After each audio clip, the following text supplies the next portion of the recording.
Hello, welcome back to our channel. My name is Desiree. I hope you are all doing well. Today is just going to be a video I had to film for my class. It was I'm assuming if it was in person it would have been like a traditional presentation. You like study for this. It's like the end of the year, like kind of reflection sort of thing. But we did it online, so she gave us an option to do a slideshow presentation like ToonApp, if you know that programming, how they can have like a screen recording of the presentation slides, and also like a little box will be the instructor actually like formulating using their hands when they speak, and you can see the instructor as well. So that's kind of my take on this. Yeah, so if you're interested in learning a little bit of math or seeing what I did for one of my courses this quarter, keep watching. Alrighty everyone, so hello, my name is Desiree and I go by she, her, hers pronouns, and I'm on track for the biomedical science degree that was mentioned in our little introduction there, so I thought I'd include that. Also, I apologize for the video quality. I'm trying to do my best here, pretty fast here, so hopefully everything works out okay once I edited it. So I looked through the trig applications and I actually don't really have a favorite. I have a trig identity that I felt was easiest for me to complete this year. I struggle with math, so that's just how I went about this. I'm referencing chapter 5, which is titled Analytic Trigonometry. Specifically the section 5.3, it talks about double angle formulas and the half angle formulas with that. And with that, we'll just get right into the definitions and stuff that I've gathered from other sources that will be included at the end of the video and in my paper here.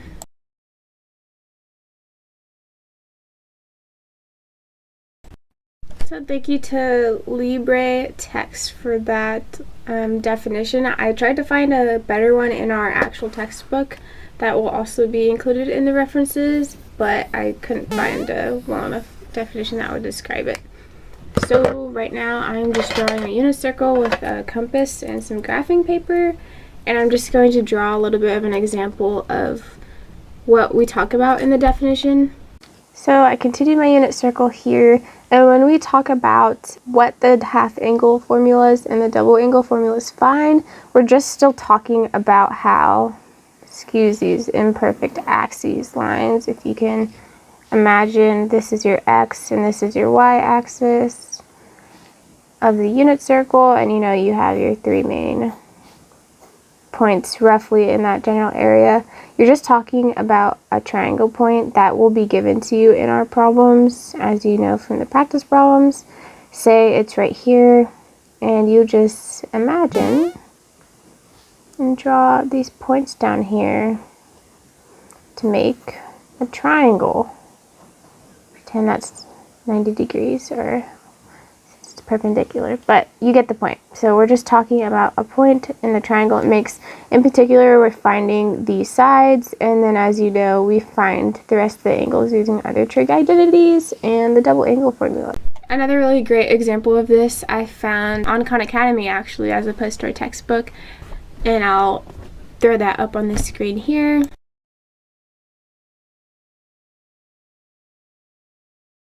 And I also included an example I thought would be good just to get the idea fresh in our brains again. It says cosine 60 is equal to cosine squared 30 minus sine squared 30. So that is just using the formulas. It is also worth noting that we are referencing all the way back to SOHCAHTOA, which is a letter scheme to memorize for sine, cotangent, tangent. So we're relating all these back to the original trig identities that we've done. We're just thinking about it in terms of R, if you can think back and look in your notes and recall what R is. It's there, but we'll go ahead and throw an example up from the book, and then we will go ahead and try to methodically solve that out.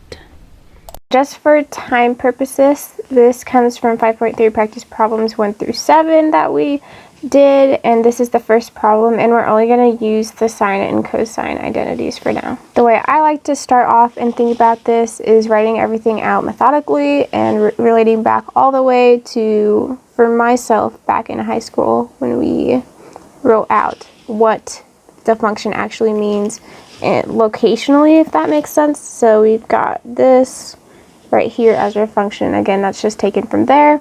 From there, then I will solve our x squared plus y squared square rooted equals r. So we've got this next function here. And then if we go ahead and work our way down, square root, that's how we get the 144, excuse me, and 169. And then we take the square root of the subtraction of these, and we end up with x equals 5. So that'll become important later for the cosine, but I like to get it out of the way and think of it this way just because that's how my brain works. Okay, and this is just our double angle formula. That's why it's written in purple. And we'll go ahead and fill in with using A. So just to identify where we get these numbers from, this is our given as it says above here. Keep this in mind as well as an idea for a domain. And then this 5 comes from our work that we did here with the formula. Go ahead and write that. R equals square root of x squared plus y squared. Or in this case, I did y squared plus x squared just so it's on the same side. Anyway, so you will go ahead and solve this, and we get 120 over 169, and it will be negative because recall our domain here. I like to think of most of the trig identities signs, meaning positive or negative, as strictly locational, which will make sense once we draw our unit circle. Alright, so I have my dog here with me. I apologize. He's having a little bit of an allergy sneeze fit, but that's okay. We're managing life as we go. But I wanted to include something that I didn't include in my presentation. Another way to be able to tell where locationally your point is you think of the domain and you find that quadrant that it's in, and then you identify in the quadrant whether x or y is negative. So if you can imagine again the second quadrant, your x will be negative but your y will be positive if your point is located in there. Just like, for example, in the first quadrant you have a double positive, x and y are positive. So just think of it that way as well. Again, I like to think locationally versus algebraically, where everything is equal to each other and is methodically thought out in that sense. So think locationally, not too much algebraically. Okay, so we find our point right here. We know it's going to be in quadrant 2 given this, and we also know it's going to be right here roughly. Again, this is not to scale because you make 12 hatch marks evenly dispersed, and then you find that point. Again, I did realize I made a mistake on my previous drawing of a triangle. You are to find your point and draw it to the origin. So make sure you draw it to the origin. Just going to circle that to make that known, and then a dotted line down. And that would be your correct triangle that you're finding all the points to. So this portion is your cosine.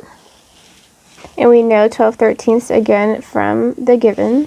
And so this is just a visual representation. We're no longer doing any work. We already have our answer. But 5/13 would be located right there. What we're going to do is actually going to be not with the sign, but still following all of the same thing given here. So we're following B, we're moving our way down, and sine now equals 13/25. So I'm going to go ahead and write that out and try to follow along. So if we follow the same steps as before, we work our way down, and normally most professors will ask you to keep it in the square root form, or even simplify this with a number right here and here, but I just leave it here and then do an estimate just for reference for calculating. This is the rounded estimate. Again, this is the formula we'll be using. This is the double angle formula that you should have in your textbooks in 5.3. Alright, so if we follow this through all the way, we will get this number, which is, remember I said to keep this in mind, this is what we used to input this instead of writing it out here, just to show you it's not going to be 456 as your number that you would have there. And again, this is an estimate, but we get this answer. So that's how you do the double angle. I appreciate you guys watching this video all the way through. I hope you might have enjoyed or relived and relearned some of the topics here. And yeah, I hope you guys have a good rest of the corner. Thank you again for watching.